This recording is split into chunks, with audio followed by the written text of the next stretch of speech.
Rotator cuff tier या सुप्रास्पाइनटस tier, इसके बारे में हम पूरी बात करेंगे कि कैसे होता है, क्या सिम्टम्स आते हैं और इसका अच्छी तरीके से इलाज कैसे किया जा सकता है। तो रोटेटर कफ या सुप्रास्पाइनटस आपके कंधे में एक मांसपेशी होती है सर, जो हाथ को उठाने के काम आती है। सो अगर ये टूट जाए, टूट सकती है, एक्सीडेंट होने से टूट सकती है, झटका लगने से टूट सकती है, कई बार ओल्ड एज में अपने आप भी टूट जाती है। अगर ये एक बार टूट जाए तो हाथ उठाने में दिक्कत आती है, पावर नहीं लगती तो आदमी हाथ उठाता नहीं है, फिर धीरे धीरे हमारा कंधा जाम होने लगता है। अब अगर हम देखें कि इसका इलाज ही नहीं करें, कंप्लीट टीयर हो गया और इसका इलाज नहीं किया जाए, जैसे ये कंधा है हमारा, रोटेटर कफ यहाँ होता है ऊपर की तरफ, एक काम तो होता है इसका हाथ को उठाना, ठीक है। दूसरा काम ये होता है कि इसकी छत की तरह है ना, ये हाथ की हड्डी को ऊपर भी नहीं जाने देता। तो जब ये टूट जाता है तो धीरे धीरे हाथ की हड्डी ऊपर ओवरराइड करती है, तो जो एक्रोमियम है उसके बीच में दब जाती है, फिर शोल्डर आर्थराइटिस हो जाता है, तो शोल्डर पूरी तरह से ख़राब हो जाता है हमारा। सो अगर हम इसका इलाज नहीं कराएंगे तो क्या होगा, रात में है ना बहुत पेन होने लग जाएगा, नाइट पेन्स काफ़ी ज़्यादा, हाथ वैसे ही नहीं उठ रहा, रात को दर्द बढ़ जाती है और धीरे धीरे ना हमारा शोल्डर ख़राब हो जाएगा। तो फिर उसके बाद एक लिमिट के बाद इसको ठीक करना पॉसिबल नहीं है। 1 सेंटीमीटर पर ईयर के हिसाब से रिट्रैक्ट होता है, पीछे की तरफ जाता है। ये टेंडन यहाँ चिपकना चाहिए, यहाँ से उखड़ गया तो अब क्या होगा, ये ओवरराइड ऑलरेडी हो गई है। देखो ओवरराइडिंग क्यों, ये नीचे वाला ग्लिनोइड का पॉइंट दिख रहा है आपको, और ये ऊपर चला गया, ऊपर चलेगी ना हाथ, तो ये ऑलरेडी हाथ ऊपर जा चुका है। क्यों जा चुका है, क्योंकि इसकी छत वीक हो गई है।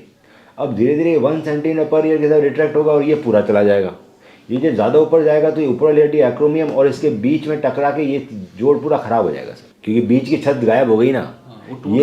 ये छत स्ट्रांग होती तो इसको नीचे दबा के रखती, नीचे दबाते तो आपका ये हाथ जो ऊपर गया है वापस नीचे आता है इतना। सो मुझे है ना इसको पकड़ के वापस यहाँ चिपकाना है। जितना लेट करेंगे उतना पीछे जाएगा, वापस आएगा ही नहीं। तो सर्जरी तो बहुत ही ज़रूरी है, नहीं तो कंधा ख़राब ही जाता है। अब सर्जरी अच्छी बात है कि दूरबीन से आती है।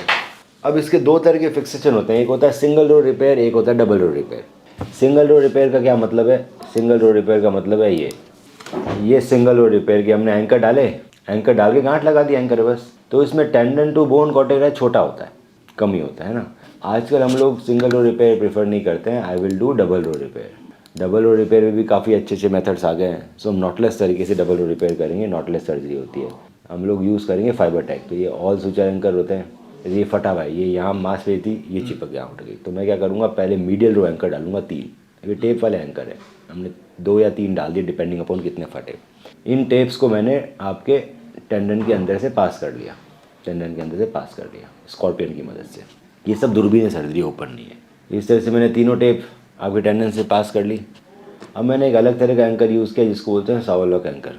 उसके अंदर मैंने ये 3 इधर फंसा दिया, 3 इधर फंसा दिया। सो नॉटलेस डबल रो रिपेयर हो गया। इसका क्या मतलब है, ये मीडियल रो एंकर, यहाँ से टेप निकली और यहाँ चली गई लेटरल रो एंकर में।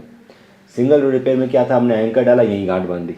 सो टेंडन टू बोन कॉन्टैक्ट इतना सही था, इसमें टेंडन टू बोन कॉन्टैक्ट ज़्यादा है, तो ये ज़्यादा मजबूती से चिपकेगा। मजबूती चिपकने के बावजूद भी इसके अंदर में 6 सप्ताह हाथ उठाना नहीं है, ऐसे ही रखेंगे 6 वीक्स तक। उसके बाद हम धीरे धीरे इसको उठाने लगेंगे हाथ को।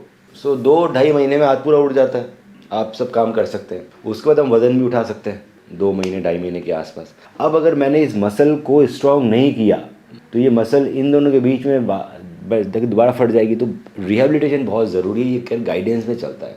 आपको हमारे पास आने की बार बार में ज़रूरत नहीं है, हम आपको हर सप्ताह कॉल करेंगे, हर सप्ताह आपको फ़ोन पे एक्सरसाइज सिखाएंगे। Every week we will keep on increasing exercise. ये सर 5 से 6 महीने चलेगा ही चलेगा। आप अपना सारा काम कर सकते हो, जो भी आप करना चाहो। आधा पौन घंटा रोज़ निकालना पड़ेगा आपको कंधे की एक्सरसाइज के लिए।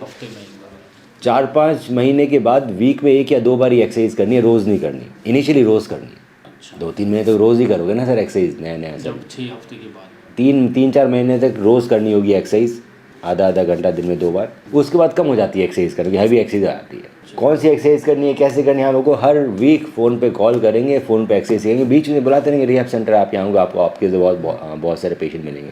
सो एक एडवांस तरीका है दूरबीन से इसको इलाज करने का, और ये आपके शोल्डर रिप्लेसमेंट बचा लेगा, इसको बिल्कुल ठीक कर देगा। नॉटलेस सर्जरी है, डबल रो रिपेयर है और टेप्स है।